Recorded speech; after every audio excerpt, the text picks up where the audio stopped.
আজকে আমরা পড়ব হচ্ছে অধ্যায় 6 জেনারেল ম্যাথ, রেখা, কোণ ও ত্রিভুজ। তো এটা পড়তে গেলে আমাদের যে সম্পর্কে আইডিয়া রাখতে হবে, আমি আগে একটু লিখে নিই।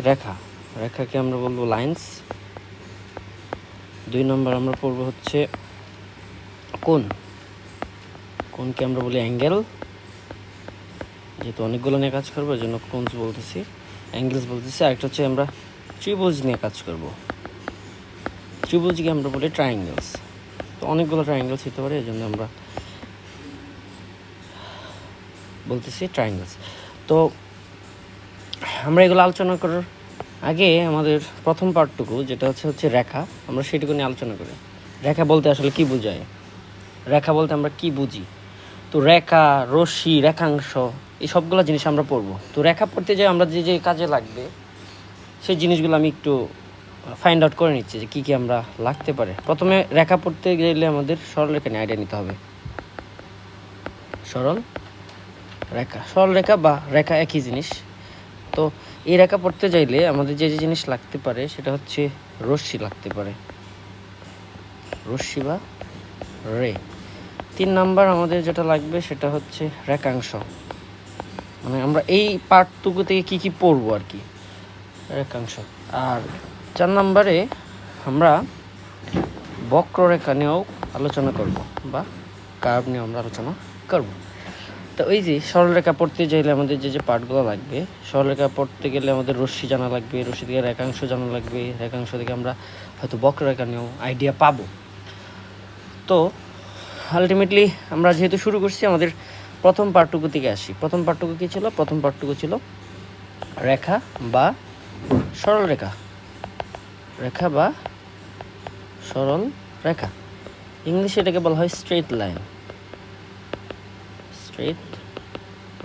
বা লাইন। নর্মালি সরলরেখা হলে স্ট্রেট লাইন, আর রেখা মিন করলে এটা লাইন হয়ে যাবে। ওকে, তো এখন এই জিনিসটা আসলে কি, আমি খুব আস্তে ধীরে বলতেছি যে রেখা বা সরলরেখা আসলে মিন করে, আমি যদি 2টা পয়েন্ট সরল রৈখিকভাবে অ্যাড করি। কীভাবে? সরল রৈখিকভাবে।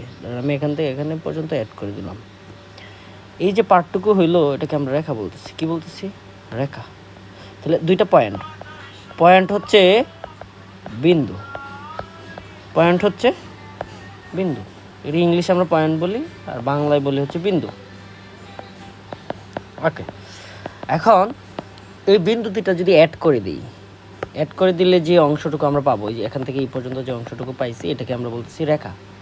কি নাম দিচ্ছি? রেখা।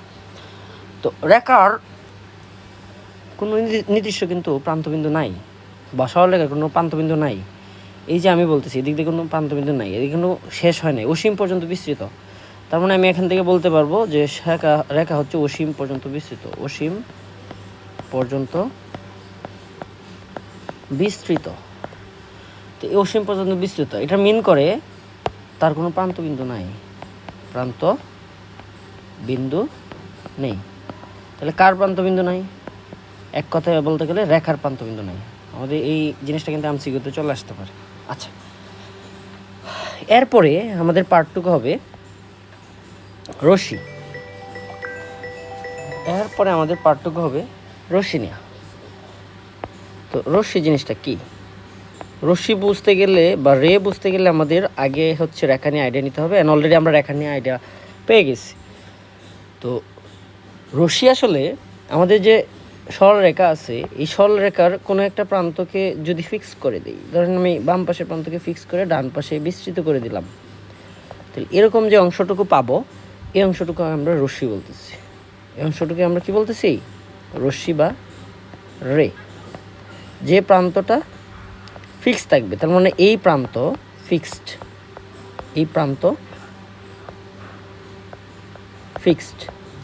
কিন্তু এই প্রান্ত আমাদের কিন্তু অসীম পর্যন্ত বিস্তৃত। লাল কালি দিলে অসীম পর্যন্ত বিস্তৃত, অসীম অবধি বিস্তৃত। ওকে, তার মানে রশ্মির প্রান্তবিন্দু কয়টি? তাহলে আমরা এখান থেকে এক কথায় বলতে পারবো রশ্মির প্রান্তবিন্দু একটি। প্রান্তবিন্দু কয়টি? একটি। কারণ একদিকে বিস্তৃত আরেকদিকে বিস্তৃত নয়, একদিকে ফিক্সড আরেকদিকে অসীম পর্যন্ত বিস্তৃত।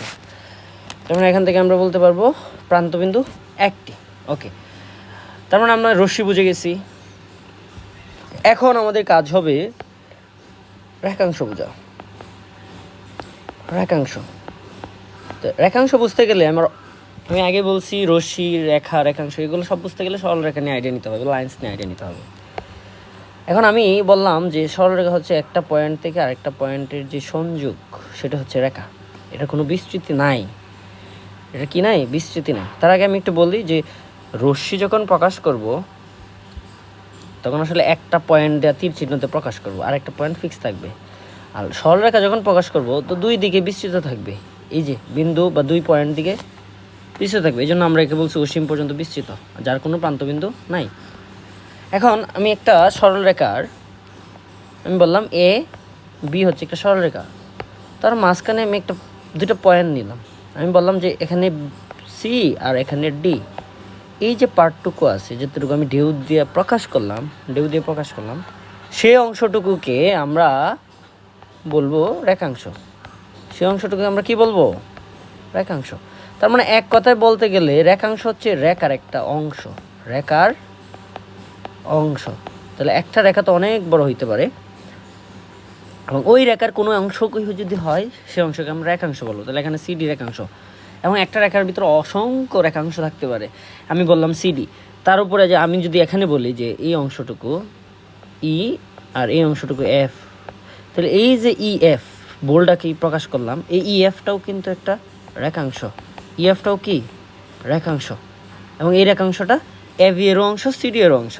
তার মানে রেখাংশের অংশ থাকতে পারে, রেখাংশের অংশ থাকতে পারে, রেখার অংশ থাকতে পারে, মানে আমি ক্ষুদ্র ক্ষুদ্র অনেক ভাগ করতে পারি। তার মানে আমি যদি এক কথায় বলি, ওকে, আমি যদি এক কথা বলি যে আমি একটা নতুন পেজ নিলাম, যে এই পেজে আমি যেটা বোঝানোর ট্রাই করতেছি সেটা হচ্ছে আমি বললাম যে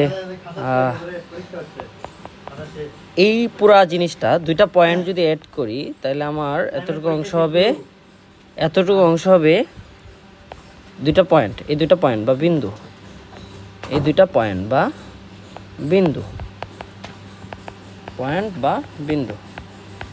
এখন এই দুটো পয়েন্ট যদি অ্যাড করে দিই তখন আমি সেই অংশটাকে নাম বলতে পারবো রেখা। কি বলবো, রেখা। ওকে, তার মানে এটা অসীম পর্যন্ত বিস্তৃত থাকবে।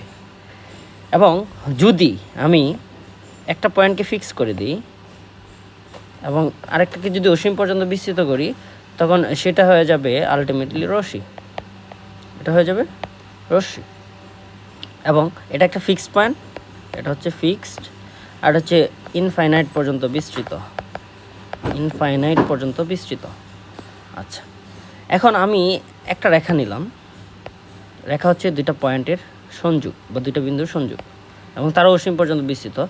এই পয়েন্ট দুইটাকে বললাম এ বি, এবং এর মাঝখানে আমি সি ডি একটা কাট অংশ নিলাম। এই এতটুকু অংশকে আমরা বলবো রেখাংশ, মানে রেখার অংশ। আমরা এটা সামারাইজ করলাম যে রেখা, রেখাংশ আর হচ্ছে রশ্মি কী জিনিস। আসলে আমরা এখান থেকে ধারণা পাচ্ছি যে রেখা, রেখাংশ, রশ্মি এগুলো আলটিমেটলি একটার সাথে একটা রিলেটেড।